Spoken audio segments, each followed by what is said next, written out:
Hey, welcome back to the How to Podcast series. It's Dave with you. Hope you're doing well. We're into the new year, 2026. I know. And we want to talk about value in 2026. We want to talk about your podcast being a valuable thing for not just your audience, but also for you as the podcaster. Glad you're here with me. Hope you had a great Christmas break if you celebrate, and all of that time with family and getting back into the routine. It's January, it's the beginning of the year, and I'm thinking of value. And one of the questions I've been wrestling with around my podcast and the podcasts I work with others on and the podcasters that I serve is we talk about our why, we talk about all kinds of things around our audience. But the thing we don't talk a lot about is the value of our podcast. And like I said, not just for the audience, people that press play, but also for us as podcasters. What is the value of what we do?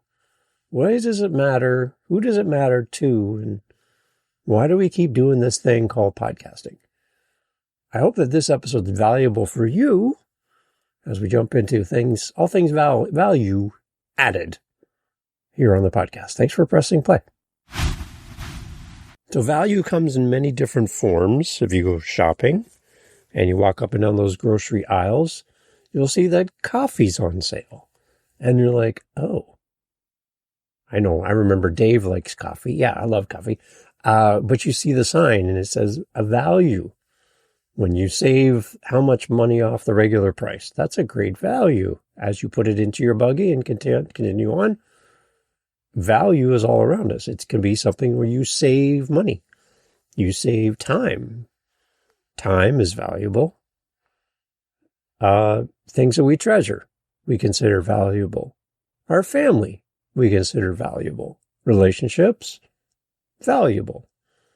Whatever we can put a value on, in turn, becomes valuable.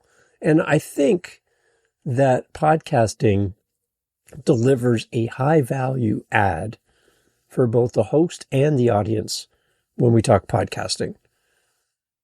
When we serve our audience, we serve differently, but equally with powerful purposes as we create our show. For hosts, podcasting builds authority.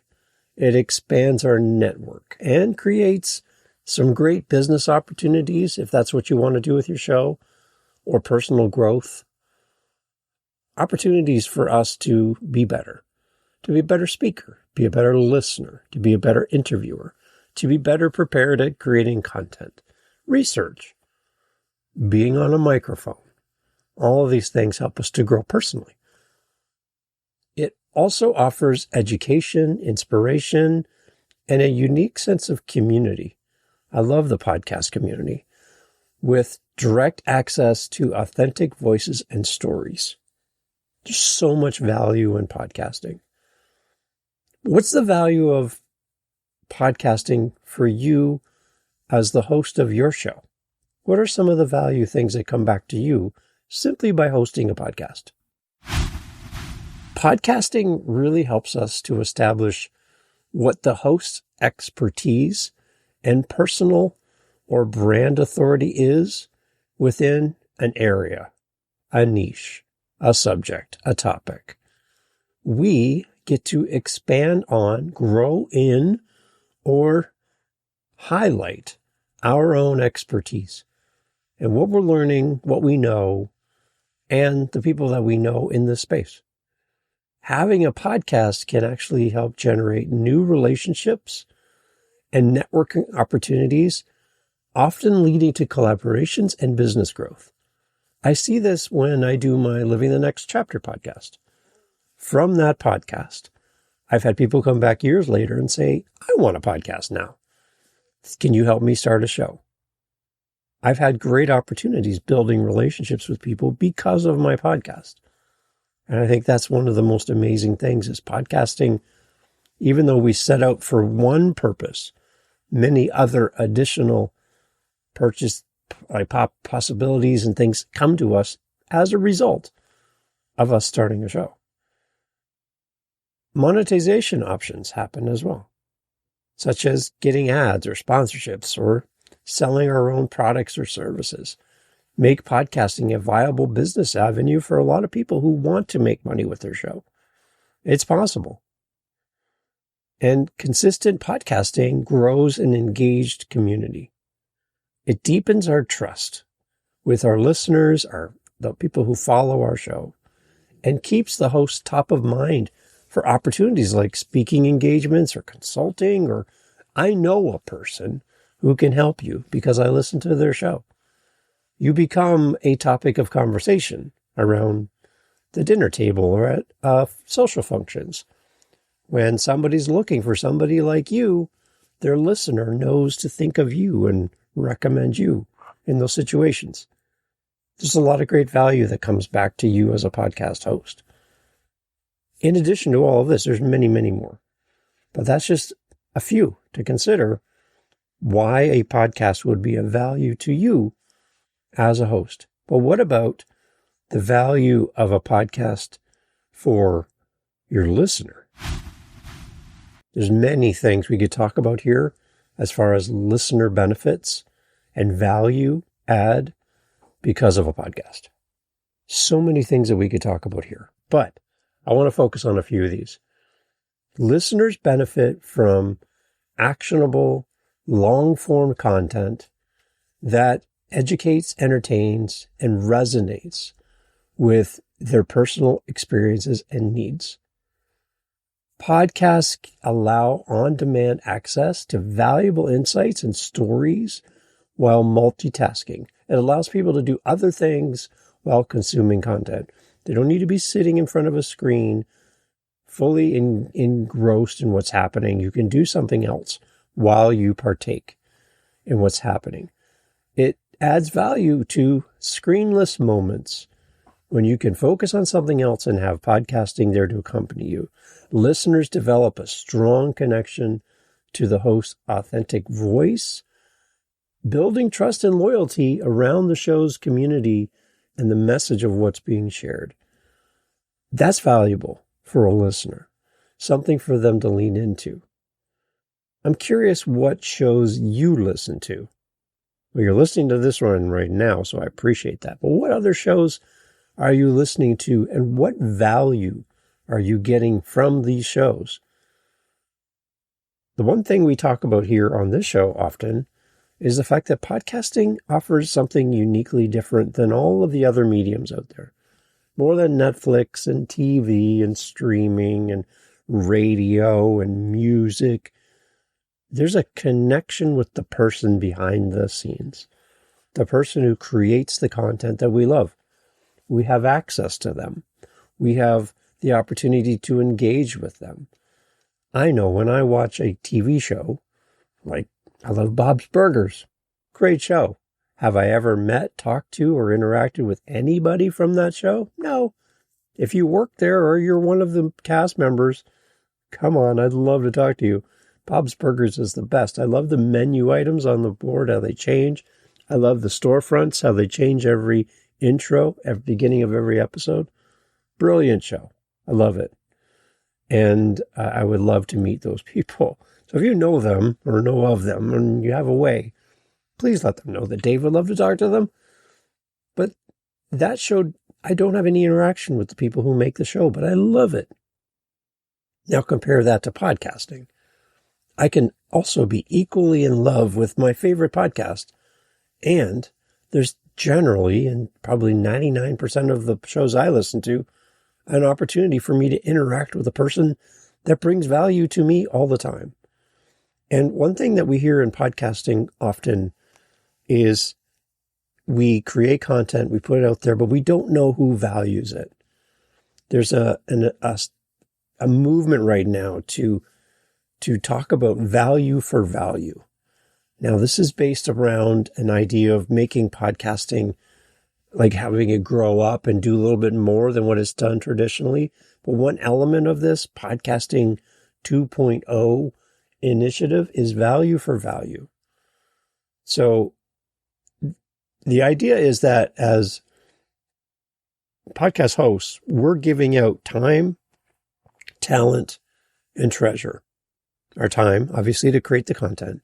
Our talent, creating content, being an expert, providing service to you as a listener, and then treasure. It's cost us money to do this, right? This is, even though it's free to listen to on all the apps and all the players, for us, it does cost us money. We have to buy equipment and do all the things and get the hosting and buy the websites and la, la, la, la, on and on and on and on. It can be pretty expensive when you combine it with 9 shows total. It does add up. It does. It really does. So we provide for you time, talent, and treasure. There's an initiative to then have it come back to the audience. So if you don't have treasure, if you don't have money to invest in the shows that you love, then maybe you can add your time. You can offer time to your favorite host and say, I would love to give back and take some things off your plate and be helpful. Or I have talents. I have things that I can do for you as the host that you could just give to me and I'll do, like create your artwork, help you with your website. There's a lot of different things that you have listening to the show right now that could really benefit your favorite podcast.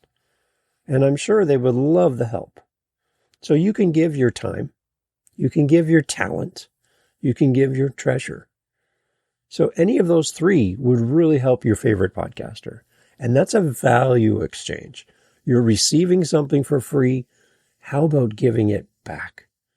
How about giving back to the podcaster that you admire? Whatever that is. If it's this show, awesome. If it's another show, even better. There's value for you as a podcaster in creating content, even if no one ever presses play. Like you get 0 downloads. You can still get value out of podcasting by simply being a podcaster. You will be a different person as you create content, even if no one listens. Now, that's not the goal. We want everyone to listen. But even in the process of creating your podcast, you will gain value. And for listeners, you gain the value of having that companionship. Someone who shows up on a regular basis, providing entertainment and value and content and inspiration and companionship just by being there. There's value that's going both ways, from the host to the listener and from the listener back to the host. And if you have the ability to offer time, talent, or treasure, that's going to make podcasting better, and it's going to keep your favorite show going longer. By you getting involved, there's something you can do.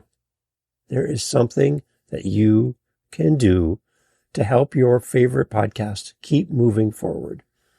And sometimes all it means is a buy me a coffee purchase on a website.